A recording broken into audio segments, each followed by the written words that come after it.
I'm sorry guys, I sometimes forget that my international friends do not understand the South African business. So I'm quickly going to explain to you what load shedding is.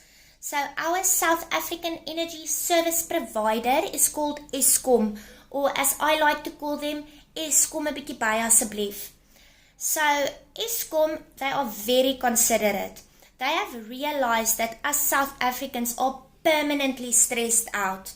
Because during the day we're always working, and when we get home in the evenings we always have to cook food and do laundry and do dishes, and they were like, no, we don't want our people to be stressed out.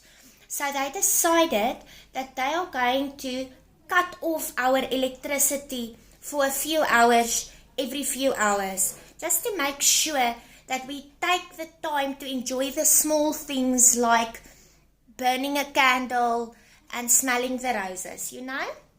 So for example, today our schedule, because they are kind enough to give us a schedule so that we know when we have to work in our relaxation.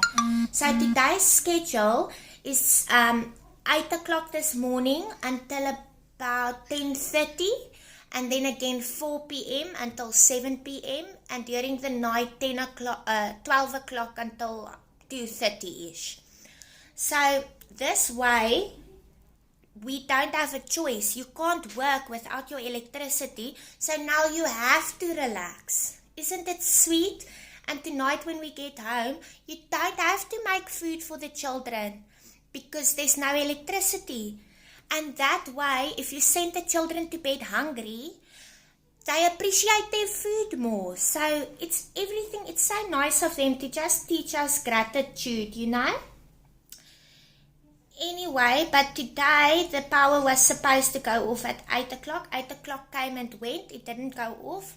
But then eventually it did go off at 20 minutes past 8.